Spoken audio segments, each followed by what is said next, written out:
Hello, c'est HR, votre chroniqueur. Je vais vous parler de Paddington 3, alias Paddington au Pérou. L'histoire est tout en douceur, l'histoire est très émouvante, car dès le début de cet opus, nous découvrons l'origine story de Paddington au Pérou, pour nous présenter sa tante Lucy. Assez rapidement, nous retrouvons donc Paddington qui coule des jours heureux dans le quartier de Windsor Gardens, à Londres, avec sa famille les Brown. Nous découvrons que celle-ci a évolué de manière assez classique. La mère de famille regrette les bons moments passés sur le canapé avec ses enfants qui s'enferment dans leur chambre avec leur propre activité. À cela s'ajoute le fait que Mr. Brown semble ne plus être épanoui par son travail. Et c'est là que l'histoire débute. Un matin, Paddington reçoit une lettre de sa tante Lucy qui réside maintenant dans une maison de retraite pour ours.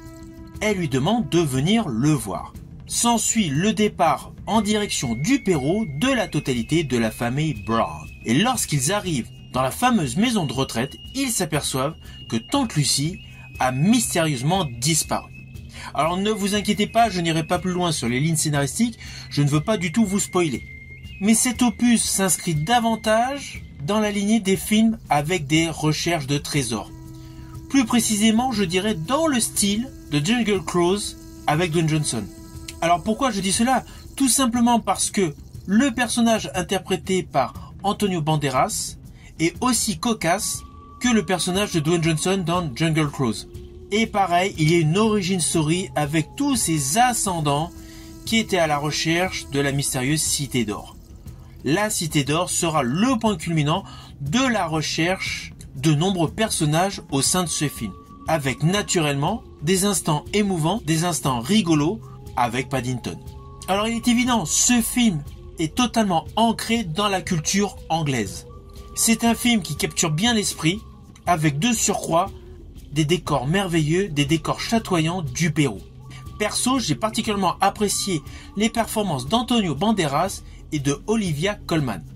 C'est un film émouvant, c'est un film bienveillant, avec une morale extrêmement touchante.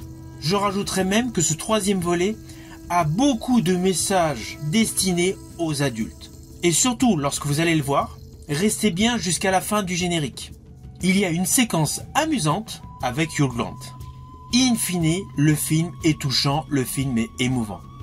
C'est pour cela que je vous invite à découvrir ce film, Paddington 3, alias Paddington au Pérou, qui est actuellement au cinéma.